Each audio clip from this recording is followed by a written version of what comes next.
మనుషుల యొక్క ఆప్యాయత, జంతువుల యొక్క విశ్వసనీయత మరియు తొందరపాటులో తీసుకునే నిర్ణయాల వల్ల వచ్చే ప్రమాదాల గురించి చెప్పేదే ఈ కథ. ఈరోజు మనం పంచతంత్రంలోని ఈ అద్భుతమైన కథని చెప్పుకోబోతున్నాం. ఈ కథలో ఇప్పటి వరకు ఎవరూ చెప్పని మరొక నీతి కూడా ఉంది. అదేమిటో చివరిలో చెప్తాను. ఒక గ్రామంలో బ్రాహ్మణుడు మరి అతని భార్య నివసిస్తూ ఉండేవారు. ఆమె ఒక 12 బిడ్డను కూడా కన్నది. ఈ ముగ్గురే కాకుండా వారింటిలో మరొక ప్రత్యేకమైన జీవి కూడా ఉంది. అది ఒక ముంగిస. అది చాలా చురుకైనది మరియు తెలివైనది. అసలు ఈ ముంగిస వీళ్ళ ఇంటిలోకి ఎలా వచ్చింది అంటే, ఒకరోజు ఆ బ్రాహ్మణుడు అడవిలో ప్రయాణిస్తుండగా ఒక చిన్న ముంగిస పిల్ల గాయాలతో కనిపించింది. అది చూసిన అతనికి ఎంతో జాలి వేసి ఆ ముంగిసని ఇంటికి తీసుకొచ్చి తన బిడ్డతో సమానంగా పెంచాడు. అతని భార్య కూడా అంతే ప్రేమగా చూసింది.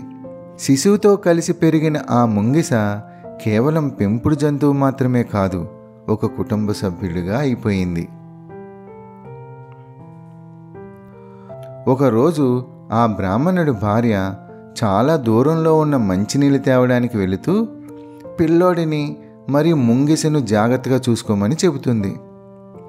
మరియు ముంగిస ఎంతైనా జంతువు కదా, పిల్లవాడిని ఏమీ చేయకుండా చూసుకోండి అని చెప్పి నీళ్ళు తేవడానికి వెళ్ళిపోయింది. అతని భార్య వెళ్ళిన కొద్ది సమయానికి కొద్దిమంది గ్రామస్తులు బ్రాహ్మణుడింటికొచ్చి ఒక విషాదకరమైన వార్త చెబుతారు. ఆ దేశపు రాజు అడవిలో వెళ్తుండగా ఒక సింహం దాడి చేసిందని, ఆ ఘట్టాన్ని చూసేందుకు మేము వెళ్తున్నాము, నువ్వు రావాలని గ్రామస్తులు బ్రాహ్మణ్ణి కోరతారు. ఆ విషయం విన్న వెంటనే తను కూడా వారితో గబగబా వెళ్ళిపోతాడు.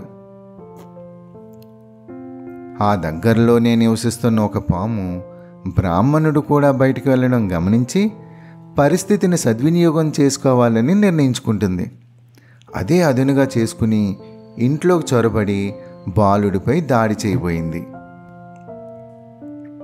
అది చూసిన ముంగిస వెంటనే పాముపైకి దాడి చేసింది.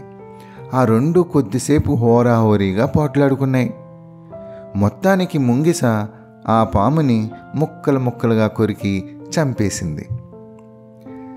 తను ఆ బాలుడిని కాపాడాననే ఆనందంతో ఆ విషయం తన యజమానులకు తెలియజేయాలని బయటకు వచ్చింది. సరిగ్గా అదే సమయానికి నీళ్ల బిందెతో ఇంటికి చేరుకున్న బ్రాహ్మణుడి భార్య ఇంట్లో నుండి ముంగిస కంగారుగా రావడం చూసి, దాని నోటి నిండా రక్తం ఉండడం చూసి తన బిడ్డను చంపేసి ఉంటుందని భావించింది.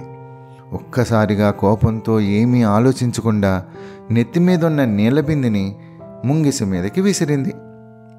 ఆ వెంటనే లోపలికి పరిగెత్తుకుని వెళ్ళగా బాబు క్షేమంగా ఉండడం, ఆ పక్కనే పాము చనిపోయి ఉండడం చూసింది. తాను చేసిన ఘోరమైన తప్పును గ్రహించింది. విషయం అర్థమైన ఆమె వెంటనే బయటికి పరిగెత్తుకుని రాగా బరువైన నీలబింది తన మీద పడడంతో ముంగిస చనిపోయింది. అది చూసిన ఆమె బోరున విలపించింది. ముంగిస యొక్క త్యాగాన్ని తప్పుగా అర్థం చేసుకుంది.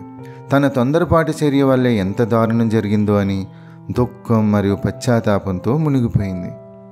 అప్పుడే ఇంటికి చేరుకున్న బ్రాహ్మణుడు జరిగిన సంఘటన విని ఎంతగానో రోధించాడు.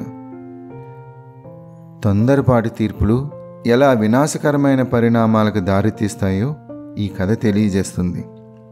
ఏదైనా విషయము మొత్తం తెలుసుకోకుండా ఇతరులను నిందించకూడదని, ఏదైనా నిర్ణయం తీసుకునేటప్పుడు జాగ్రత్తగా ఉండాలని ఈ కథ మనకి నేర్పుతుంది. బ్రాహ్మణుడు మరియు ముంగిస కథ మనం ఏదైనా నిర్ణయం తీసుకునే ముందు ఆలోచించమని చెబుతుంది. ఎందుకంటే తొందరపాటు నిర్ణయాలు అనుకోని పరిణామాలకు దారితీస్తాయి.